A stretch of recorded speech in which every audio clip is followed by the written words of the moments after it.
I left my toxic family for favoring the golden child. Now they're begging me to come back. So I guess this story has been a long time coming. Honestly, it's not easy to lay it all out there, but I need to get it off my chest. Growing up, I never really felt like I belonged in my family. I have a twin sister, Jenny. We're not identical, and trust me, you'd never guess we're related just by looking at us. She's like, I don't know, one of those girls you see on Instagram, always looking perfect. Blonde, tall, pretty much the whole package. Meanwhile, I'm 5'2", with brown hair, and look more like the before picture in those makeover shows. It's not like I'm fishing for compliments or anything, it's just the reality I grew up with. People always saw her first, and that includes my parents. From the time we were little, it was pretty obvious who the star of the family was.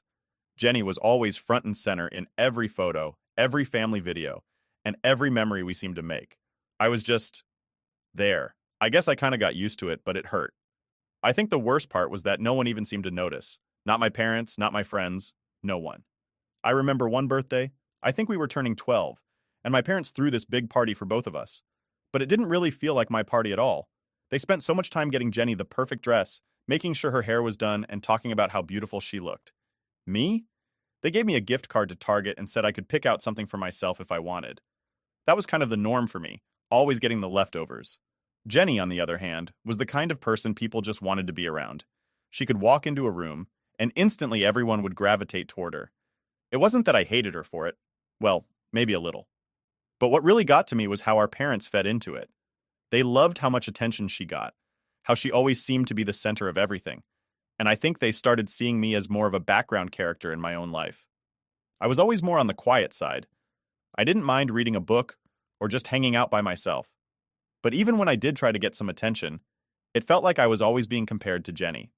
If she was wearing a new outfit, my mom would say something like, "Doesn't Jenny look amazing in that? Maybe you should try dressing like her." Or when we'd go to family events, they'd gush over how she was growing up to be so beautiful and successful, and then glance at me like I was just tagging along for the ride. I think it was around middle school that I really started to notice how different things were for us. Jenny got all the support, whether it was for her cheerleading, friends, or whatever she wanted to do. Our parents were at every single one of her games, sitting front and center, cheering her on like she was about to win the Olympics. Meanwhile, I was on the track team, running my heart out at meets, and not once did they come to watch me. Not even once. I'll never forget this one time when I had a big race. I was so excited because I'd been training for weeks, and I really wanted to show them what I could do. I told them about it, made sure they knew when and where it was, and even asked if they could bring a camera to get some pictures. Well, the day came, and I looked into the stands before my race started, and guess what? They weren't there. Later, I found out they were at one of Jenny's cheerleading practices. Not even a competition, a practice. That's when I realized how much they just didn't care. It wasn't just the attention either. The way they spent money on us made it even more obvious. If we were going shopping, Jenny would always get the expensive stuff. Designer clothes, new shoes, the works. I'd get the basics, whatever was left after they spent most of the budget on her. I remember asking my mom why I couldn't get the same things, and she literally told me, well, people notice Jenny more, so she needs to look nicer. It was like they didn't even care how it made me feel. I was just there to fill space. Looking back, it's no wonder I felt like I didn't matter. I tried to ignore it for a long time, telling myself that maybe I was just overreacting or being too sensitive. But it wasn't just me. Everyone around us treated Jenny like she was the sun, and I was just some random planet circling around her. The worst part was that I started believing it. I thought maybe I wasn't worth as much because I wasn't as pretty or popular. Maybe if I tried harder, they'd notice me. I started putting in extra effort at school, getting good grades, hoping they'd finally give me the same kind of attention they gave Jenny. But it didn't work. Even when I brought home straight A's, all I got was a pat on the back, while they were still gushing over how Jenny was voted most likely to succeed in her yearbook. I can't lie, it really messed with my head. I'd see other families where siblings were treated equally, and I couldn't help but wonder why mine wasn't like that. Why did I have to work so hard just to get a fraction of the attention she got without even trying? It got to a point where I just started pulling away. I'd spend more time in my room, avoiding family dinners or gatherings where I knew Jenny would be the center of attention. I didn't hate her, but I definitely resented the way things were. It's hard not to when you feel invisible next to someone who's shining so brightly. There's this one memory that still sticks with me. It was the summer before we started high school. My mom had taken us shopping for school clothes, and as usual, Jenny got this whole new wardrobe, brand names, all the latest trends. When it was my turn, I ended up with a couple of t-shirts and jeans from the clearance rack. I asked my mom why Jenny got so much more, and she just shrugged and said, "Well, you don't really care about clothes as much as Jenny does." That's when I knew for sure that nothing was ever going to change. Growing up in Jenny's shadow wasn't just about her being prettier or more popular. It was about how my parents constantly showed me, in a million little ways, that she mattered more. And no matter what I did, I was always going to be second best. It wasn't just one thing that pushed me over the edge. It was like a bunch of little moments, piling up until it became too much. I hit a breaking point when I turned 18, but let me walk you through how that actually happened. So growing up with Jenny was tough. But when we hit high school, it got way worse. By then, she had this huge friend group, and I was still the awkward, quiet one. I never really fit in, no matter how hard I tried. It was like everyone knew me as Jenny's sister, but no one cared to know me. I think my parents expected me to just blend into the background while Jenny shined, and honestly, I did for a while. I figured, why fight it? They weren't going to change, and neither was she.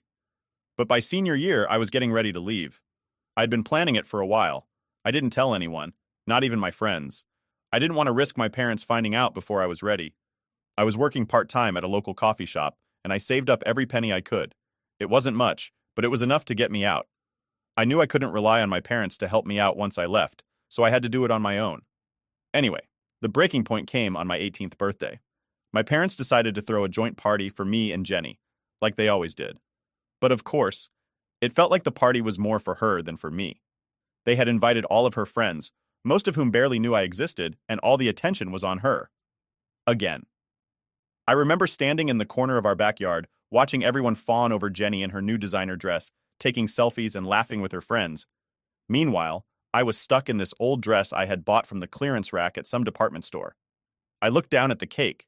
Jenny's name was written first in big fancy letters. Mine, tucked away in the corner like an afterthought. I tried to stay positive. I mean, it was my birthday too, right? Maybe they had planned something special for me. But when it came time to open presents, the difference between how they treated us became impossible to ignore. Jenny went first, and of course, she was showered with gifts.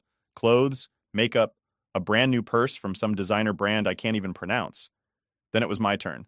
I didn't expect much, but what I got made my stomach drop. My parents handed me a $100 gift card to a bookstore. Don't get me wrong, I love books, but it was hard to ignore the fact that Jenny had just unwrapped a $1,000 gift card to her favorite boutique. They tried to justify it by saying, "Well, you like reading, so we thought this would be perfect for you." I nodded, said thanks, but inside I was boiling. It wasn't about the gift card itself. It was about what it represented. I felt like they were telling me I wasn't worth the same, that I wasn't important enough to get more than $100 while Jenny got 10 times that. It was a slap in the face. After the party ended, I went up to my room and packed. I didn't want to waste any more time.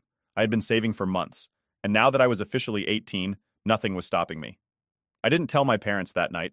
I just packed everything I owned into 2 suitcases and planned to leave first thing in the morning. The next day, I woke up early, hoping to leave before anyone else got up. But of course, nothing goes according to plan. As I was heading down the stairs, my dad caught me. "Where are you going with all that?" he asked, eyeing the suitcases. I froze for a second, then took a deep breath. "I'm leaving. I can't stay here anymore." My dad's face shifted from confusion to shock. "What are you talking about? You're 18 now, we can help you with college, with whatever you need. You don't have to do this." I looked him in the eye and said, "Help me? Like you've helped me all these years? I don't think so." My voice was shaking, but I kept going. "You've made it pretty clear where I stand in this family, and I can't do it anymore. I'm done being the second choice." He didn't know what to say. He just stood there, speechless. My mom must have heard the commotion because she came into the room next, looking just as confused. I repeated myself, "I'm leaving." My mom tried to play the guilt card. "You can't just leave us like this. We love you. We're your family." I laughed. It wasn't funny, but I couldn't help it. "Family? You've treated Jenny like gold, and I've been treated like, I don't know, like I don't matter. I'm done." They both tried to convince me to stay, but I had already made up my mind. I wasn't going to let them talk me out of it. I grabbed my suitcases and walked out the front door, leaving behind everything I knew. I didn't have much of a plan, but I knew one thing for sure. I wasn't going back. I got on a bus that morning and headed to a small town about 4 hours away. It wasn't fancy or anything, but it was far enough that I didn't have to worry about running into anyone I knew. I found a cheap apartment. Honestly, it was more like a shoebox with a bed. But it was mine, and that's all I cared about. It felt like a weight had been lifted off my shoulders. For the first time in my life, I was free. I didn't have to live in Jenny's shadow anymore. I didn't have to deal with the constant comparison, the favoritism, the feeling of being invisible. I was on my own now, and that scared me, but it also felt really good. I spent the next few weeks getting settled into my new life. I got a part-time job at a grocery store and tried to figure out what I wanted to do next. My parents kept calling and texting, but I ignored every message. I wasn't ready to talk to them. Honestly, I didn't even know if I wanted to talk to them ever again. Every day I felt a little stronger. I was finally starting to figure out who I was, away from my family, away from the shadow of Jenny. It wasn't easy, but I was proud of myself for taking that step. I didn't have a lot of money, but I had peace of mind, and that was worth more than anything they could have given me. Looking back, walking out that door was the best decision I ever made. It wasn't just about leaving my parents. It was about choosing myself for the first time in my life. I didn't know what the future held, but I was ready to face it on my own terms. After I left home, there was this eerie silence that followed. I guess I expected something dramatic, like my parents showing up at my new place or bombarding me with nonstop calls. But that didn't happen. I guess part of me was relieved that they didn't try to drag me back. Another part, though, kind of wondered if they even really cared. The first few days after leaving were surreal. I had this tiny apartment, which was honestly just four walls with a bed and a leaky faucet, but it was mine. I remember sitting there in the quiet thinking, what now? It wasn't like I had this grand plan. I just wanted to get away. But once you've left, what's next? I spent a lot of time thinking about that, especially in the early days when it was just me and the silence. I didn't have much money, but I managed to get a part-time job at a grocery store to keep myself afloat. It wasn't glamorous, but it paid the bills. It kept me busy too, which I needed. Too much free time meant too much thinking, and I wasn't ready to deal with all the emotions that came with leaving my family behind. For the first few months, I blocked out every attempt my parents made to contact me. They called, texted, even tried emailing, but I wasn't having any of it. I had blocked them on social media, changed my phone number, and even told the landlord not to give out my info if anyone came asking for me. I was serious about cutting ties. But the silence? Yeah, that part was hard. I thought it would be freeing, and in a way it was. I didn't have to deal with being compared to Jenny every second of the day, and I could finally breathe. But at the same time, there was this lingering emptiness. I didn't expect to miss them, but there it was, gnawing at me. Not enough to go back, but enough to make me wonder what the hell I was supposed to do now. I spent a lot of time alone during those months, thinking about everything. It was kind of like going over the past, trying to make sense of it all. I'd sit there playing back old memories, trying to figure out where it all went wrong. Why was Jenny always the favorite? Why did I never seem to measure up, no matter what I did? One day, out of nowhere, I started seeing a therapist. I figured I might as well talk to someone, even if I wasn't ready to talk to my family. I wasn't looking for some big breakthrough or anything. I just needed to understand why everything still hurt so much, even after I'd gotten away. Therapy wasn't some magic fix, but it did help me see things a little more clearly. I started to realize that the problem wasn't just with Jenny or my parents. It was how they made me feel about myself. I had spent so many years believing that I wasn't good enough, that I wasn't as important, that I had kind of internalized it. I mean, if your own family treats you like you don't matter, how are you supposed to believe anything else? The more I talked through it, the more I began to understand that their treatment of me wasn't a reflection of who I was. It was a reflection of them. They had their own issues, their own reasons for playing favorites. But that didn't mean I was less valuable because of it. It took a long time for me to wrap my head around that. I think it's something I'll always struggle with on some level. During that first year away, I didn't make any big moves. I kept my head down, worked my shifts, and stayed quiet. I had a few friends, but I wasn't exactly out living life to the fullest. Most of the time, I just kept to myself. I needed the space. I needed the time to process everything, even if that meant spending a lot of nights just staring at the ceiling, wondering if I'd ever really feel normal again. Meanwhile, Jenny was living her life too. I hadn't spoken to her since I left, and to be honest, I didn't expect to. I figured she was off at college or something, probably still being the golden child in my parents' eyes. I didn't hate her anymore. I think I had stopped hating her the moment I walked out the door. It wasn't really her fault that our parents had put her on a pedestal. I think I had blamed her for so long that I didn't even realize how messed up the situation really was. She was just playing the role they gave her. There was this one night, maybe 6 or 7 months after I left, where I almost picked up the phone. My dad had sent this long email, Something about how they missed me and how they just wanted to talk. For a second, I thought about replying. I thought about giving them a chance to explain, maybe even patch things up. But then I remembered all the years of being second best, all the times they ignored me or brushed me off. And I just couldn't do it. Instead, I deleted the email. It wasn't the time for me to forgive or forget. I still wasn't sure if I even wanted to. What would they say that could make up for everything? What could they possibly offer me now, after all those years of making me feel like I didn't matter? So I kept the silence going. It was better that way. I wasn't ready to face them, and I didn't owe them anything. Not yet. As the months went by, I started to feel a little more settled in my new life. I wasn't exactly happy, but I wasn't miserable either. I guess that's progress, right? I worked my shifts, made some new friends, and started to feel like I could breathe again. Slowly, I started to build something for myself, even if it was just small steps. It felt good to be in control of my own life for once. But every now and then, I'd think about them. My parents, Jenny, the life I left behind. I wondered what they were doing, if they had finally realized how much they had screwed up. I wondered if they missed me as much as they claimed, or if they were just trying to clear their conscience. It was hard to say. What I did know was that I wasn't ready to go back. Not yet. I had a lot of healing to do, and that was going to take time. Maybe a lot of time. For now, the silence was exactly what I needed. So fast forward to almost 2 years after I left home. By that point, I had pretty much settled into my new life. It wasn't glamorous or anything. I was still living in that tiny apartment, working my grocery store job, and keeping to myself. I had made a few friends, but nothing too close. Mostly, I just kept my head down and focused on building something, anything that felt like mine.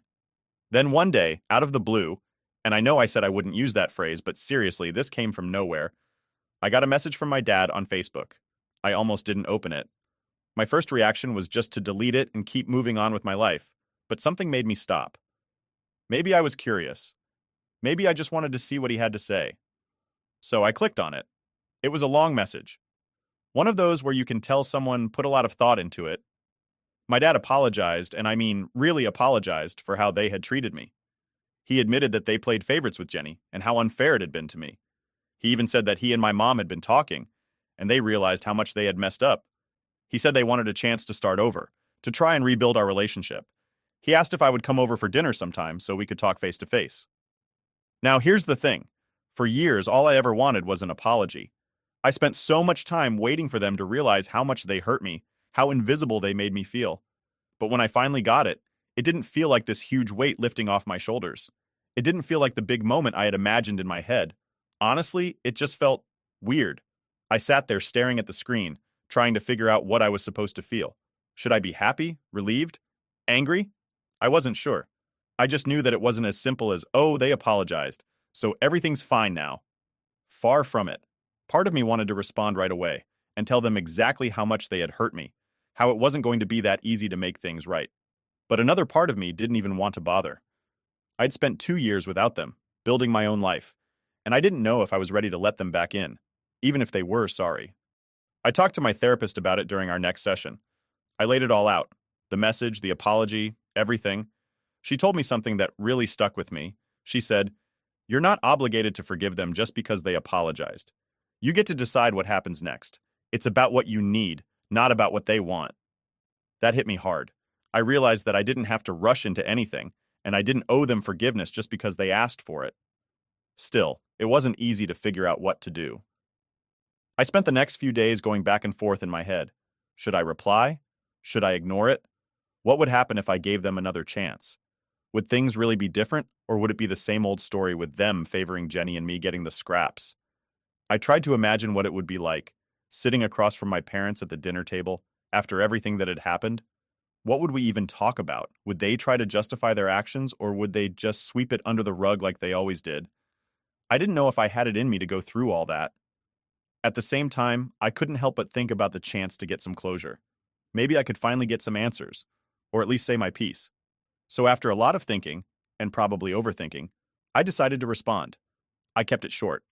I told my dad that I appreciated the apology, but if we were going to have any kind of relationship, I needed more than just a dinner invitation. I needed real answers. I needed to understand why they had treated me the way they did. And I wasn't willing to meet up unless they were ready to have that honest conversation. I hit send and then I waited. I didn't know what to expect. Would they respond right away? Would they ignore me? I had no idea. But the next day, I got a reply from my dad. He said he understood and that they were willing to be open about everything. He said they'd answer whatever questions I had, no matter how hard it might be. That's when I realized I was at a crossroads. This was my chance to confront them, to finally hear the truth about why things had been the way they were. But I still wasn't sure if I was ready for it. There was a part of me that was scared to hear their answers, scared that it wouldn't give me the closure I thought I needed. What if they said something that made it worse? What if the truth was even uglier than I had imagined? I kept going back and forth in my head. Was this really the right time to have that conversation? Was I strong enough to face them after everything that had happened? I had worked so hard to build my own life, and I didn't want to risk undoing all that progress just because I was curious about what they had to say. But at the same time, I knew that if I didn't confront this now, it would keep eating away at me. So after a few more therapy sessions and a lot of soul searching, I made a decision. I told my dad that I would come to dinner, but only if they were serious about answering my questions. No more excuses, no more pretending. I wanted the truth, and I wasn't going to settle for anything less. The day I sent that message, I felt this weird combination of relief and dread. I knew there was no turning back now. Whatever happened next, I was going to have to face it head on. I wasn't sure what the outcome would be, but I knew that it was something I had to do. For myself, not for them. And so, I waited. For the first time in years, I was about to face my parents again. I didn't know what was going to happen, but one thing was clear. This was going to be a turning point, one way or another. So, after all that thinking, I finally agreed to meet my parents. We set a date for dinner, and I was dreading it. Like, the kind of dread that sits in the pit of your stomach and just gnaws at you. I kept going over different scenarios in my head, what they'd say, how I'd react, whether I'd lose my cool or stay calm. I wasn't sure what was going to happen, but I knew I had to do it. For me, not for them. The day came, and I almost bailed. I had my phone in my hand, thumb hovering over the cancel button, but something stopped me. Maybe it was that little voice in the back of my head that kept reminding me why I needed this. So, I didn't cancel. I got in my car, drove to their house, and parked outside for a good 10 minutes just sitting there trying to breathe. It felt weird being there again. The place hadn't changed at all. Same porch, same front yard, even the same old rocking chair my dad used to sit in. I sat there thinking, what the hell am I doing? But I knew if I didn't go in now, I never would. So I forced myself out of the car, walked up to the front door, and rang the bell. My heart was pounding, and I could feel the anxiety bubbling up. The door opened, and there they were. My parents, looking older than I remembered. My mom smiled, kind of a nervous smile, and my dad stepped aside to let me in. Walking into that house was like stepping into a time warp. Everything looked exactly the same. The family photos were still on the wall, most of them of Jenny, of course. It was like I'd never left, and for a second, that really messed with me. It made me realize just how much I had changed, even if they hadn't. We sat down at the dining table, the same one where I'd spent so many dinners feeling invisible. My mom had made spaghetti, my favorite when I was a kid, but the smell just made me feel uneasy. It was like they were trying too hard to make it seem normal, like I was just coming over for a casual family dinner. But we all knew that wasn't the case. I didn't say much at first. My dad started with some small talk, asking how I'd been, how work was, that kind of thing. But I wasn't there for that. I didn't want to pretend like everything was fine. So after a few minutes, I just came out with it. Look, I didn't come here to chit-chat. I came because I need answers. The room got quiet real quick. My dad looked at me, kind of surprised, but he nodded. We owe you that, he said. You're right. I didn't waste any time. I just asked the question that had been burning in my mind for years. Why? Why did you always treat me like I didn't matter? Why was Jenny always the favorite? My mom's face fell, and she started to tear up. She looked at my dad, like she didn't know where to begin. My dad cleared his throat and started talking. He said that when they had us, me and Jenny, they weren't prepared for twins. They only wanted one kid, and when they found out there were two of us, they panicked. He admitted that they just didn't know how to handle it, so they focused on the one that seemed easier, Jenny. I sat there, stunned. Easier? You treated me like I was some kind of problem because I wasn't as outgoing or pretty as Jenny? My dad sighed. It wasn't like that. Well, maybe it was. We didn't mean for it to be that way, but over time, we just fell into this pattern of giving Jenny more attention. She was always in the spotlight, and we didn't realize how much we were neglecting you. I didn't know what to say. I mean, I had figured it was something like that, but hearing him say it out loud, it hurt in a way I wasn't ready for. My mom finally spoke up. She was crying at this point, her voice shaky. We were wrong. We were so wrong, and we didn't see it until after you left. We thought you were fine. You were always so independent, and Jenny, well, she needed us more. I couldn't help but laugh, even though nothing about this was funny. Needed you more? You're telling me that I didn't need my own parents because I didn't ask for as much? Because I didn't need you to coddle me the way you did with her? My mom just cried harder, and my dad put his head in his hands. We failed you, he said. We see that now, and we're sorry. We're so sorry. I sat there, feeling all the anger and hurt bubbling up inside me. I wanted to yell, to scream at them for everything they'd done, but at the same time, I was exhausted. I had spent so long carrying this weight, and I wasn't sure if yelling at them was going to make it any lighter. I took a deep breath. It's not just about being sorry, I said. It's about understanding how much damage you did.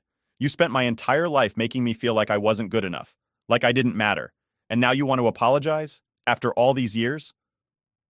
They didn't say anything for a while. My mom just cried softly, and my dad looked like he didn't know how to fix it, because honestly, he couldn't.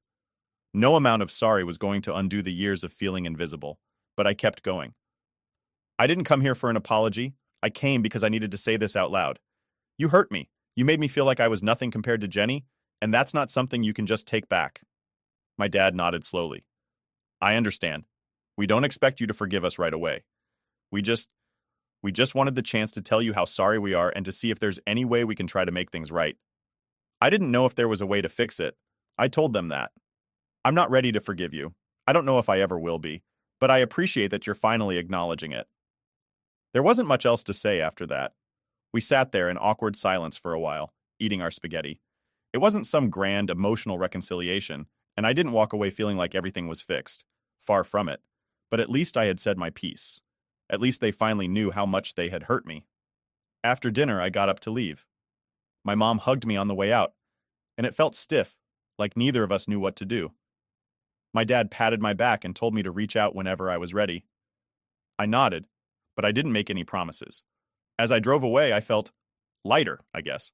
Not better, but lighter. It wasn't the closure I had imagined, but it was something. It was a start. Update 2. After that dinner, I didn't really know how to feel. I drove back to my apartment in this weird state of mind. It wasn't like a huge weight had been lifted or anything like that. It was more like I had taken the first step in a really long, uncomfortable journey. I didn't feel better, but I didn't feel worse either. Just different. For the next few days, I kept replaying the conversation with my parents over and over in my head. I don't know why, but I kept trying to analyze every word, every reaction. My dad's apology, my mom crying, the way they both just sat there when I told them how hurt I was. I don't know what I was expecting, but I guess part of me thought it would feel more satisfying. Like after years of being ignored and feeling like I didn't matter, this was supposed to be the moment where I finally got some closure. But that didn't happen. In fact, it almost felt anticlimactic. They apologized. I got to say what I needed to say, but it didn't really change anything. It wasn't like I suddenly felt healed or that our relationship magically fixed itself.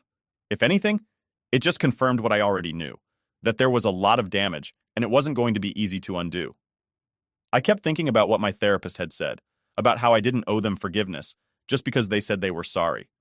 I tried to remind myself of that every time I felt guilty for not being ready to forgive them. They wanted to fix things, sure, but that didn't mean I had to be ready for that right now. I had spent so much time building a life without them, and I wasn't sure I wanted to let them back in, even if they were genuinely sorry. Jenny reached out a few days after the dinner. That was a whole other layer of awkwardness.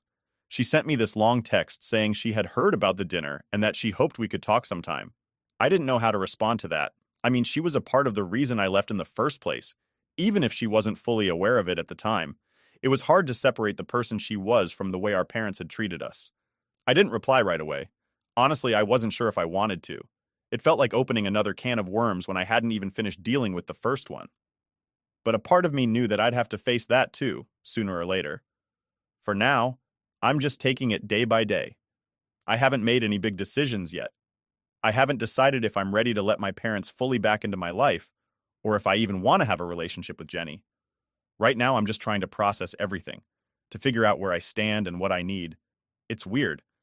I thought getting the apology would feel like the end of something, but instead, it feels more like the beginning of something else, something that's going to take a lot of time to figure out. And that's okay. I've realized that there's no rush. Whatever happens next, it'll happen when I'm ready.